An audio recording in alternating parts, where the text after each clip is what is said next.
Okay, I'm demonstrating how to sugar your brows. I have hair dye on my hair right now, so while it's sitting on, I'm going to go ahead and just sugar my brows. So I have a little ball of sugar here. It's not warmed up, so as I'm working with it, it's going to be melting a little bit as I'm going along. So you can see, like right now, it's still a little firm to be sticking, but between as my skin warms it up, it should start working pretty good. Okay.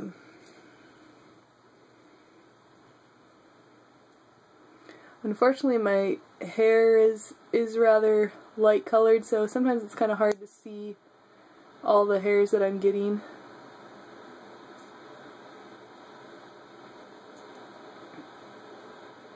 I'm kind of using my forehead muscles to stretch my skin. I'm like lifting my eyebrow, and that's helping to hold my skin tight. You just want your skin pretty tight as you're putting it on and taking it off.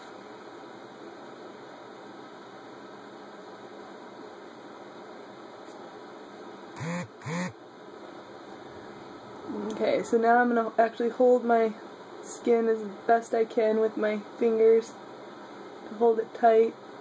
And you can see the sugar's going on a little smoother now as it's gotten warmed up. But what's nice about it being kind of firm is it comes off a little easier.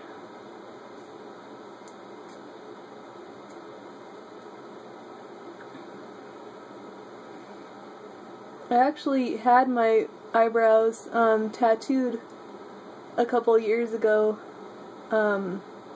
It's not very dark, but it does kind of help me shape them.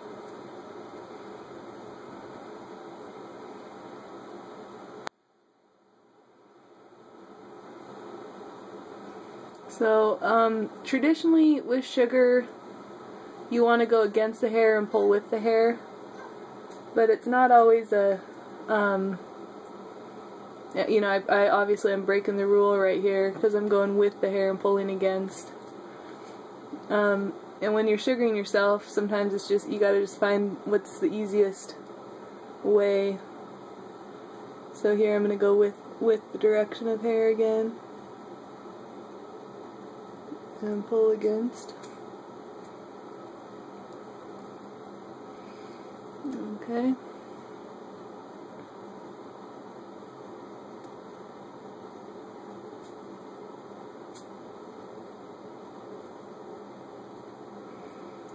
Okay. Let's go to the other side.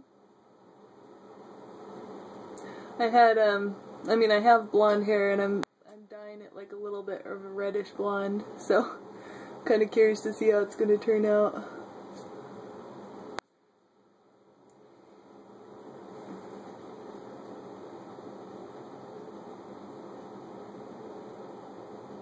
One thing you can do that makes it a little easier, especially if it's your first time doing sugaring, or when you know, if you're still kind of new to it, is to use a popsicle stick or some sort of firm object like that. It can, you know, the popsicle stick's nice because you can just toss it away afterwards, but it can be another type of object that maybe you can wash afterwards. I'm trying to think of an example, but maybe like the end of a silverware, like a fork, the end of a fork or something like that. I mean, I've never tried it, but the sugar's not going to ruin it because it's water soluble, so it'll just rinse off afterwards. And sometimes having a nice sharp object like that is a little more precise than a finger. The lady that actually trained me on sugaring the first time had really long fingernails, and she would use her fingernails to shape brows and to get in there and shape get those little hairs. And I obviously don't have long fingernails, so I can't really do that. But sometimes I do use my nail to to kind of, like here right now, I can just use my nail a little bit and it kind of lifts the hair into there.